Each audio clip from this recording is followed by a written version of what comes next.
다시 이르시되 내가 가리니 너희가 나를 찾다가 너희 죄 가운데서 죽겠고 내가 가는 곳에는 너희가 오지 못하리라.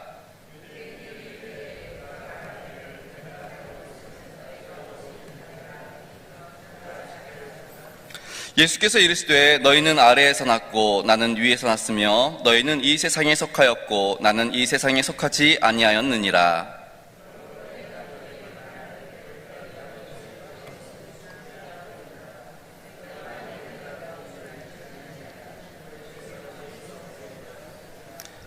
그들이 말하되 내가 누구냐? 예수께서 이르시되 나는 처음부터 너희에게 말하여 온 자니라.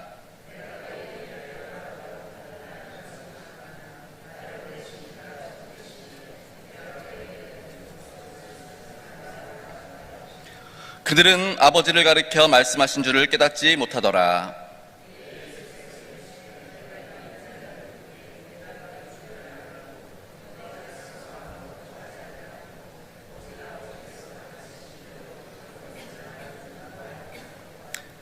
나를 보내신 이가 나와 함께 하시도다. 나는 항상 그가 기뻐하시는 일을 행함으로 나를 혼자 두지 아니하셨느니라. 이 말씀을 하심에 많은 사람이 믿더라. 아멘. 기도하시겠습니다. 사랑과 은혜 하나님 감사를 드립니다. 추석 명절 마지막 날 주님께서 함께하여 주심에 기쁘고 즐겁고 행복한 추석을 보내게 하시고 또 감사하는 마음으로 주님전에 나와 오늘 하루를 시작하게 하심을 참으로 감사를 드립니다. 날마다의 삶 가운데 주님과 함께하며 주님과 동행하며 주님께 영광 돌리는 삶 살게 하여 주시었고 우리의 입술이 하나님을 향한 찬양과 감사로 고백되어지게 하여 주시옵소서. 하나님, 세상은 점점 더 힘들어지고 어려워지지만 원망과 불평이 아닌 주님 안에서의 참된 기쁨과 만족을 누리며 살아갈 수 있는 일산명성교회 성도님들 한 분 한 분 되게 하여 주시옵소서. 하나님, 귀성길에 있는 성도님들 계십니까? 안전운전하게 하여 주시옵고 하나님 또한 기쁨으로 돌아오실 수 있도록 주님 인도하여 주시옵소서.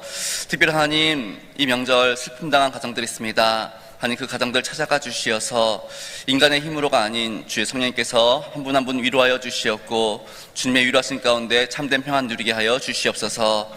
이 시간 말씀 듣기를 원합니다. 전하는 자의 인간의 연약한 모습은 감추어 주시고 성령 하나님 이 시간 함께하여 주시어서 진리의 말씀이 선포되어지는 귀하고 복된 시간 되게 하여 주시옵소서. 감사드리며 예수님의 이름으로 기도드립니다. 아멘. 우리 함께 인사 나누도록 하겠습니다. 나는 축복의 통로입니다. 좀 더 크게 다 같이 다시. 나는 축복의 통로입니다. 예, 우리 옆에 사람을 향해서 당신도 축복의 통로입니다. 당신도 축복의 통로입니다. 당신도 축복의 통로입니다. 아멘. 제가 이렇게 새벽마다 이 인사를 했는데 우리 추석 연휴를 보내시면서 어떻게 축복의 통로로 사셨지요? 네, 축복의 통로가 되시면 나도 좋지만 함께하는 모든 사람이 기쁨과 그 은혜 가운데 가게 될 줄 믿습니다. 언제나 축복의 통로로 살아가실 수 있기를 바랍니다. 제가 요한복음을 시작하면서 요한복음은 영적인 책입니다 라고 말씀을 드렸습니다. 그래서 사실 이 옆 동네 신천지나 아니면 하나님의 교회 이렇게 이단에서 요한계시록 다음에 많이 보는 데가 요한복음입니다. 왜냐하면 요한복음이 굉장히 영적이어가지고 이게 겉으로 문자적으로 보이는 내용하고 그 안에 깊숙이 들어가는 영적인 의미가 사뭇 다를 수 있기 때문에 이것들을 해석하는데 약간의 좀 이단들이 많이 사용한다고 합니다. 그래서 본문 내용도 그냥 보면은 예수님이 이렇게 말씀하시는구나, 또 사람들이 이렇게 이해하는구나, 그렇게 볼 수 있지만 이거를 좀 이렇게 깊이 들어가서 영적인 의미를 보면은 또 새로운 의미들을 가질 수 있게 됩니다. 먼저 21절 말씀을 보시면 예수님이 뭐라고 말씀하시냐면은 나는 이제 갈 건데 내가 가면 너희가 찾으려고 했던 날 찾을 수 없을 거야, 그렇게 말씀하십니다. 그러면서 하신 얘기가 나를 찾지 못한 사람들 결국은 그들의 죄 때문에 죽을 거다라고 말씀하십니다. 예수님의 이 말씀에 사람들은 어디 가나? 다른 나라 가나? 아니면 오늘 본문에 뭐라고 되어 있어요? 자결하려고 그러나? 이제 이런 이야기들을 합니다. 그런데 영적인 의미에서 이것을 좀 깊이 들어가 보면은 우리는 이 말씀에, 예수님의 이 말씀에 두렵고 떨림으로 받아들일 수 있어야 하는 내용입니다. 예수님을 찾아도 찾을 수 없게 된다는 말은 더 이상 예수님으로부터 천국 복음을 들을 수 없게 된다는 의미이기 때문입니다. 복음을 듣지 못하니 죄를 깨달을 수가 없습니다. 복음을 듣지 못하니 더 이상 구원의 길인 열려있지 않게 되는 겁니다. 자신의 죄를 깨닫지 못하고 하나님 나라를 소망하지 못하니 이제 어떻게 됩니까? 죄 가운데 살게 되는 것이지요. 회개는 있을 수 없습니다. 그러니 두 번 다시 주님을 만날 수 없게 되는 것이지요. 그렇기 때문에 오늘 예수님의 이 말씀에 우리는 구원의 때, 구원의 날, 은혜의 때 이것들을 잘 붙잡을 수 있는 지혜가 우리 가운데 필요함을 기억하실 수 있기를 바랍니다. 종교개혁자 칼빈은 오늘 본문의 이 말씀을 가지고 이렇게 이야기합니다. 예수님께서 우리의 마음 문을 두드리실 때 우리는 즉시 그를 영접하러 나가야 한다. 그렇지 않으면 예수님께서는 우리의 게으름에 지치셔서 우리를 떠나버리실 것이기 때문이다. 그리고 사실 우리는 예수님께서 이렇게 떠나버리시는 것이 얼마나 두렵고 무시무시한 일인지 모든 세대들이 겪어온 수많은 경험을 통해서 이미 알고 있다라고 종교개혁자 칼빈은 이야기를 합니다. 생각해 보십시오. 날 더 이상 만날 수 없어. 찾으려고 찾을 수 없어. 그러고 예수님 가시면 우리는 더 이상 예수님을 통해서 구원의 복된 소식을 들을 수 없습니다. 우리 지금도 이제 코로나가 조금씩 이렇게 막 기승을 부리고 있지만 지금은 좀 낫죠. 우리 2021년도 그때 막 어땠습니까?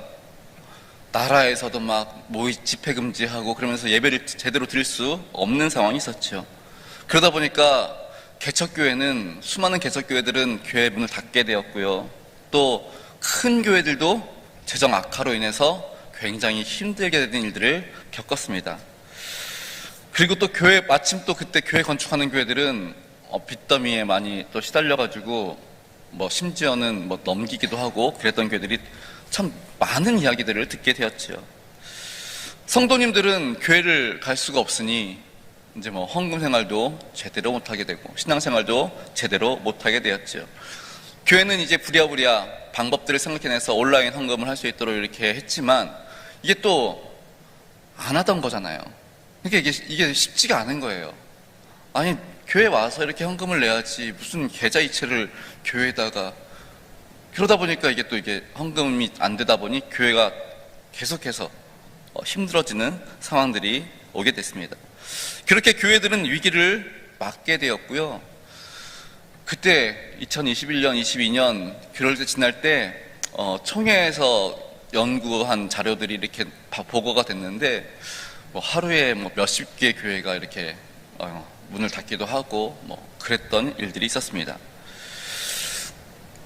뭐 우리 교회는 괜찮겠지라고 생각하시면 안 되는 일입니다. 왜냐하면 그렇게 한국 교회가 문을 닫기 시작하면은 그러면 이제 그 닫힌 곳, 특히 이제 시골이나 그런 곳에서 교회가 닫히면은 그분들은 이제 어디서 복음을 듣습니까? 이제 그분들은 어디서 예수님에 대한 이야기를 듣게 되겠습니까?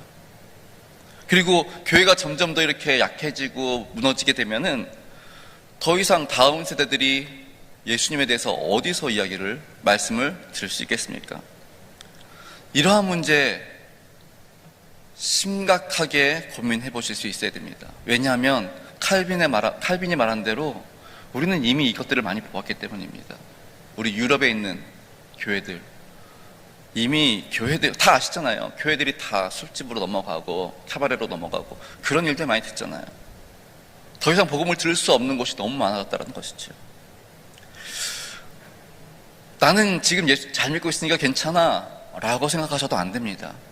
제가 이제 이전에 있던 교회에서 권사님 한 분이 제가 이렇게 취임을 하니까 가서 이제 막 인사를 하는 거예요. 그래서 근데 권사님이 80 좀 넘으셨는데 되게 믿음 생활 잘 하셔요. 막 새벽에도 뭐 오시고 막 철야 예배도 수시로 하시고 교회가 그냥 집이세요. 정말 기도 생활 너무 잘 하시고 말씀도 너무 잘 하시고 그런 그분이 제가 이제 간지 한 1년쯤 다 되실 때 치매가 오신 거예요.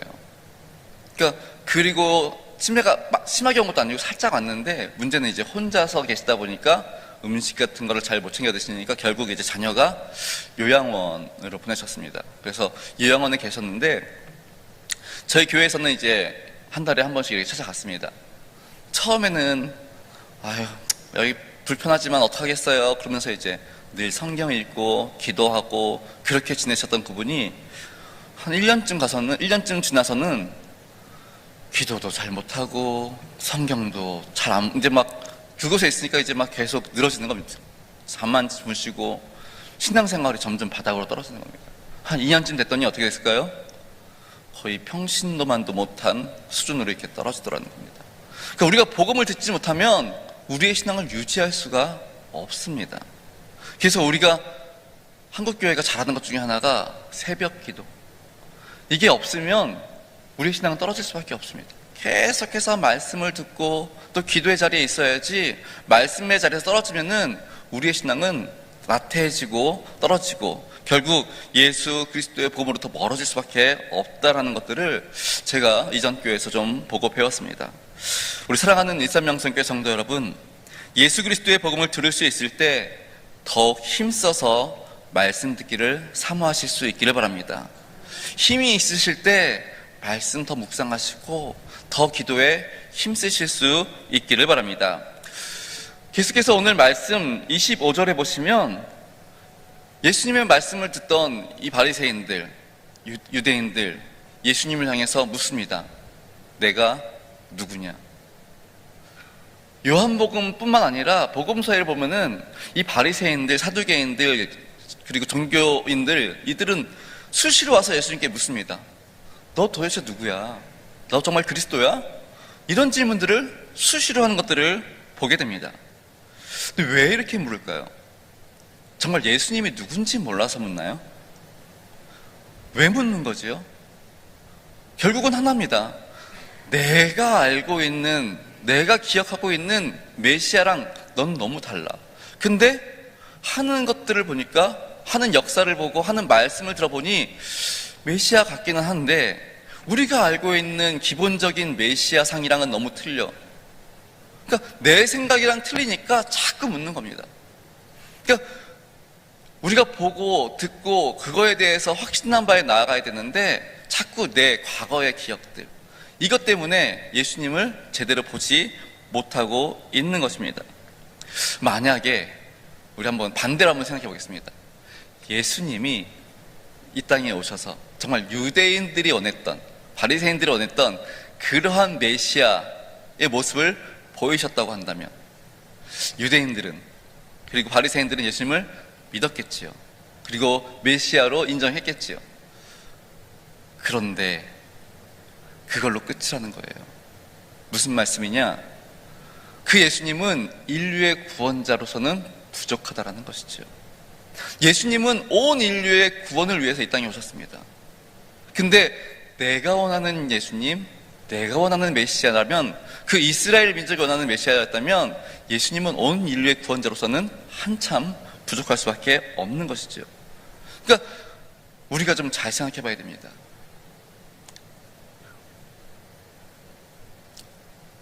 우리가 흔히 그런 말씀을 많이 합니다. 예수님이 내가 믿는 예수님하고 상대방이 믿는 예수님하고 너무 다를 때가 많습니다. 어떻게 다르죠? 예수님은 한 분이시잖아요. 예수님은 동일하시잖아요. 똑같은 분이시잖아요. 근데 왜 이게 달라요? 내가 경험하고 내가 이해하는 예수님이 다르기 때문에 그러다라는 거예요. 근데 이게 내 경험에서, 내 생각에서 예수님을 만들어 놓기 때문에 그렇습니다. 예수님을 그럼 어디서 만나야 됩니까? 우리는 말씀에서 만나야 됩니다. 그러니까 말씀 가운데서 예수님을 만나고 그 말씀의 예수님을 우리가 받아들여야 되는데, 자꾸 말씀이 아닌 내 간증, 내 삶 속에서 만난 예수님, 그리고 내가 말씀을 묵상하면서 내가 생각하는 예수님을 만들어내다 보니까 성도들끼리도 얘기하는데 예수님이 다릅니다. 그리고 또 하나, 우리가 너무 좋을 때는, 잘 될 때는 그 예수님이 최고입니다. 근데 안 될 때는 예수님 도대체 내 기도 들어주시는 거예요? 예수님 저 어디 계세요? 이럴 때가 너무 많다라는 겁니다. 우리 아까 불렀던 우리 96장 예수님은 누구신가? 뭐 어릴 때 우리 그 동요 가사, 동요 음악이랑 비슷한데 이 예수님은 누구신가? 이 찬양의 작사자가 김로아라는 선교사님이십니다. 그러니까 이분은 우리나라 분이 아니세요. 근데 이분이 개명을 하면서 김로아라는 이름으로 개명을 하십니다. 이분이 미국에서 이렇게 우리나라 선교지로 오셔가지고 선교를 열심히 하시다가 이 땅에서 자녀를 낳습니다. 아들을 낳았는데 이 아이가 이 땅에서 적응을 못하고 이제 풍토병으로 인해서 한 돌쯤 돼서 아이가 죽습니다. 그러니까 이제 또 시름시름 이제 사모님이 앓게 됐죠. 그러다가 사모님도 1년이 채 못해서 돌아가시게 됩니다. 그러니까 선교사님 혼자 남게 됩니다. 얼마나 자녀도 잃고 아내도 잃고 그런 선교사를 보면서 이제 조선 시대 시절 일제 점정리 전이니까 선교사님을 보면서 이제 사람들이 묻습니다. 동네 사람들이 와가지고 당신이 전하는 예수님은 도대체 어떤 사람입니까? 왜 당신을 이렇게 힘들게 합니까? 왜 이렇게 어렵게 합니까? 도대체 그 예수님을 왜 믿으라는 겁니까? 그렇게 이제 막 사람들이 와서 물었습니다. 그러니까 이제 김노아 선교사님이 그 말을 듣고 막 마음에 심적인 막 어려움도 있는데 또 옆에 사람들이 계속 그러다 보니까 힘들어서 이제 방으로 들어갑니다. 집에 들어가서 방에서 한 3일 정도를 있다가 나오셨어요. 그리고 나서 이제 사람들이 우리가 좀 너무 심하게 뭐라 그랬나 보다. 그러니까 이제 말도 못하고 있는데 그 주에 이제 설교를 하시는데 예수님이 어떤 분이시냐고요? 예수님이 이런 분이십니다. 그리고 찬송가 96장 그것들을 이렇게 부르신 겁니다. 예수님은 우는 자의 위로가 되십니다. 생각해 보세요. 자녀 잃었습니다. 아내도 잃었습니다. 혼자 남았어요. 얼마나 고통스럽고 아파요. 근데 예수님은 나의 위로가 되시는 분이세요. 우리 이렇게 고백할 수 있어요? 그러니까 이런 말을 들었던 당시의 동네 사람들이 어떻겠어요? 저 사람은 어떻게 저렇게까지 예수님을 고백할 수 있지? 아픈 사람들을 고쳐주시고 치료해주신 예수님이세요. 아니 아파서 죽었는데 아내도 자녀도 아파서 죽었는데 아니 어떻게 저렇게 말할 수 있지? 그래가지고 이제 많은 사람들이 예수님 앞에 나왔다는 얘기를 들었습니다. 뭐 나중에 우리 성도님들 유튜브 보시면서 김노아 선교사 치면은 그분에 대한 일대기가 이렇게 영상으로도 준비가 되어 있더라고요. 보니까 그래서 한번 보실 수 있으면 좋겠습니다. 그러니까 그 선교사님들은 당시에 그렇게 오신 거예요. 자신의 삶 가운데 어려움이 있지만 말씀 속에 증거하신 그 예수님을 증거했다라는 거예요. 내 삶 속에서는 그 예수님이 부당하게 느낄 수 있어요. 힘들게 하시는 예수님으로 비춰줄 수 있습니다. 그러나 그 예수님은 나만의 예수님이 아닙니다. 온 인류의 예수님이십니다. 온 인류의 구원자이십니다. 그리고 우리를 사랑하십니다. 그렇게 고백했다라는 것이죠. 그래서 우리가 신앙생활할 때 예수님을 너무 우리의 눈높이에 맞추지 마시기 바랍니다. 나만의 예수님, 물론 하나님과의 만남, 예수님과의 만남 1대1의 만남이기 때문에 나만의 예수님이 될 수 있지만 우리가 이웃들에게 증거할 때는 나만의 예수님을 증거할 게 아니라 말씀 속의 예수님을 증거하실 수 있기를 바랍니다. 그리고 고백 역시 말씀 속의 예수님을 고백하실 수 있기를 바랍니다. 그래서 사실은 복음이 되게 좋을 수도 있지만 힘들 수도 있습니다. 왜? 예수님은 죄에 대해서 단호하시거든요. 우리가 죄를 지으면 정말 철저하게 회개해야 됩니다. 우리 옛날 목사님들이 많이 얘기 들었잖아요. 기도하다가 성령을 받았는데 강대상에서 떼굴떼굴 굴고 몇 날 며칠을 구르고 막 정말 눈물로 범벅이 되고 그랬던 이야기도 많이 듣잖아요. 복음은 우리 가운데 오셔서 우리의 죄를 드러내고 그 죄를 정말 소멸시키는데 그 소멸하는 과정이 굉장히 두렵고 어렵지요. 근데 불교, 자비라고 하죠. 불교에서 말하는 자비하고 기독교에서 말하는 거는 다르긴 한데 불교에서 말하는 자비는 죄를 졌잖아요. 그러면 그 죄를 어떻게 해요? 무마시켜주는 거. 내가 정말 사기를 쳤습니다. 근데 부처님한테 빌어요. 그러면 어떻게 해요? 그 사기가 드러나지 않게 해주는 거. 그게 이제 불교에서 말하는 자비라는 겁니다. 근데 기독교에서 말하는 은혜는요, 죄에 대한 것들은요, 밝히 드러내더라는 거예요. 그래서 힘들고 어렵지만 그것이 바로 온 인류의 구원을 위해서 오신 예수님의 능력임을 우리가 기억하신다면 정말 주님 앞에서 두렵고 떨림으로 나아가실 수 있기를 바랍니다. 그렇게 오늘도 우리가 이 땅을 살아가면서 신앙생활하면서 우리가 두 가지 대해서 한번 깊이 생각해 봐야 한다는 것입니다. 먼저 예수님의 말씀 정말 힘써서 들으실 수 있기를 바랍니다. 기회가 될 때 정말 말씀 묵상 깊이 하시고 말씀 계속 찾아 읽으시고 그 말씀 속에서 예수님을 만나시고 그 말씀 속에 예수님을 증거하실 수 있기를 바랍니다. 그리고 또 기도의 자리에서 힘써 기도 생활 하실 수 있기를 바랍니다. 또한 예수님을 너무 나의 기준에 맞추지 마십시오. 나만의 예수님이 될 뿐입니다. 그러면은 온 인류의 예수님이 아니라 나만의 예수님 만들어버리면 예수님을 알지 못하는 사람들은 뭐라 그래요? 그 예수님을 내가 왜 믿어야 돼? 너무 물질적으로 잘 되는 예수님만 찾지 마세요. 그러면은 물질이 어느 정도 있는 사람은 그 예수님을 내가 왜 믿어야 돼? 그렇게 말한다는 거예요.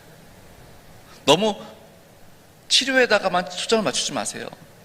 건강한 사람들은 그럼 내가 왜 그 예수님을 왜 믿어야 돼? 이렇게 되더라는 거예요. 온 인류의 구원자이신 예수님을 밝히 알고 그 예수님을 증거하실 수 있기를 바랍니다. 오늘도 예수님께서 우리 가운데 찾아오셔서 행하셨던 놀라운 일들, 이 하루를 지내시면서 말씀을 봄시고 기도를 통하셔서 또 정말 객관적인 예수님을 밝히 알아서 우리가 그 예수님을 믿고 증거하실 수 있는 일삼영성교회 성도님들 되실 수 있기를 바랍니다. 오늘도 예수님의 말씀을 더욱더 힘써 묵상함으로 예수님과 동행하시는 저 성도님들 한 분 한 분 되시기를 간절히 축원합니다. 기도하시겠습니다.